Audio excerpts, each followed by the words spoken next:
విజయ్ చంద్రన్, రాష్ట్ర యువజన Congress social media coordinator.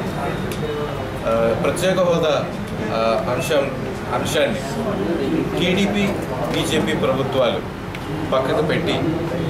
ఈ రోజున ఆంధ్రప్రదేశ్ ప్రజలకు, ఆంధ్రప్రదేశ్ రాష్ట్రానికి తీరనటువంటి నష్టాన్ని చేస్తూ వారానికి 2 రోజులకి 3 రోజులకి ఏదో ఒక కొత్త సబ్జెక్ట్ని ప్రజల మధ్యకు తీసుకొని వస్తూ ఈ యొక్క కాలం గడిపేసేటువంటి ఈ పరిస్థితులు ఏవైతే ఉన్నాయో దానిని తీవ్రంగా ఖండిస్తూ వచ్చాం కాంగ్రెస్ పార్టీగా. యువజన కాంగ్రెస్ పార్టీ, యువజన కాంగ్రెస్, విద్యార్థి కాంగ్రెస్, సీనియర్ కాంగ్రెస్ వారి ఆదేశాల మేరకు ప్రత్యేక హోదా ఆంధ్రుల హక్కు అనేటువంటి ఒక నినాదంతో ప్రత్యేక హోదా మీద ప్రజా బ్యాలెట్, విద్యార్థి బ్యాలెట్, యువజన బ్యాలెట్ అనేటువంటి వివిధ కార్యక్రమాలని చేపట్టడం జరిగింది. ఈ బ్యాలెట్ పేపర్లని మేము తిరిగి కౌంట్ చేసి ఈ రోజున రాష్ట్రంలో ఉన్నటువంటి 5 కోట్ల ఆంధ్రుల యొక్క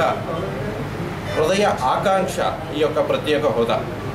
ఇది 5 కోట్ల ఆంధ్రుల యొక్క 5 కోట్ల గొంతుల యొక్క నినాదం ఈ ప్రత్యేక హోదా అని చెప్పి 99% మంది ప్రజలు ఈ రోజున ప్రత్యేక హోదా రాష్ట్రానికి రావాలి, ప్రత్యేక హోదా రావడం వలన వచ్చేటువంటి పరిశ్రమలు, వచ్చేటువంటి రాయితీలు, వచ్చేటువంటి అనేక విభజన చట్టంలో పొందుపరిచినటువంటి అనేక అంశాలు, వాటి ద్వారా రావాల్సినటువంటి అనేక సంస్థలు రావాలి ఈ రాష్ట్రానికి అని చెప్పి ప్రజలు కోరుకుంటున్నారు. ఈ ఉపాధ్యక్షులు మా ప్రియతమ నాయకులు రాహుల్ గాంధీ గారు ఈ నెల 4వ తారీఖున గుంటూరులోని ఆంధ్ర ముస్లిం కళాశాలలో ప్రత్యేక హోదా భరోసా సభకు హాజరవుతున్న నేపథ్యంలో రాష్ట్రంలోని ప్రత్యేకంగా ఉత్తరాంధ్రలో ఉన్నటువంటి యువత అంతా కూడా వేలాదిగా తరలి వచ్చి ఈ యొక్క సభను జయప్రదం చేయాలని, ఈ యొక్క సభను జయప్రదం చేయడం ద్వారా ఈ యొక్క బీజేపీ టీడీపీ ప్రభుత్వాలకు ఒక సందేశాన్ని పంపించి మీ యొక్క ప్రత్యేక హోదా అనేటువంటి అంశాన్ని మీరు పక్కగా పెట్టిన నాడు మరి ఇక మనుగడ లేదు, బీజేపీకి టీడీపీకి మనుగడ లేదు అనేటువంటి సందేశాన్ని బలంగా వినిపించాలని పత్రికా ముఖంగా మీ అందరి ద్వారా ఉత్తరాంధ్ర యువతకు తెలియజేసుకుంటున్నాను. అందరికీ నమస్కారం. ఆంధ్రప్రదేశ్ కాంగ్రెస్ కమిటీ సెక్రటరీ మరియు తూర్పు నియోజకవర్గ ఇన్ఛార్జ్ ఈరోజు ఏఐసిసి ఉపాధ్యక్షులు రాహుల్ గాంధీ గారి ఆదేశాల మేరకు మా రాష్ట్రానికి ప్రత్యేక హోదా అంశంపై రేపు 4వ తారీఖు అంటే మే 4వ తారీఖు జూన్ 4వ తారీఖు ఆదివారం ముస్లిం ఆంధ్ర కళాశాల గ్రౌండ్స్లో సాయంత్రం 4 గంటలకి భారీ బహిరంగ సభ అఖిల పక్షాల సంయుక్తంగా జరుగుతున్నది. దీంట్లో శివసేన, ఆర్జేడీ, అఖిలేష్ యాదవ్ ఇలాగా మిగతా చాలామంది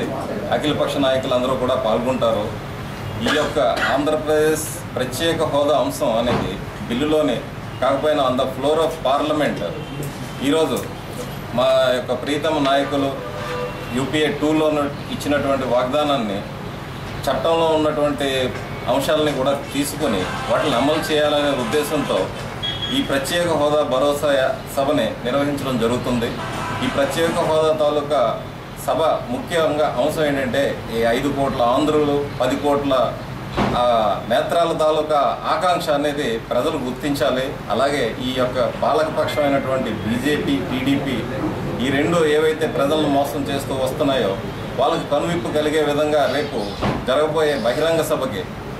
వేలాది మందిగా, లక్షలాది మందిగా ప్రజలందరూ తరలి రావాలని చెప్పి మన తాలూకా ఆకాంక్షని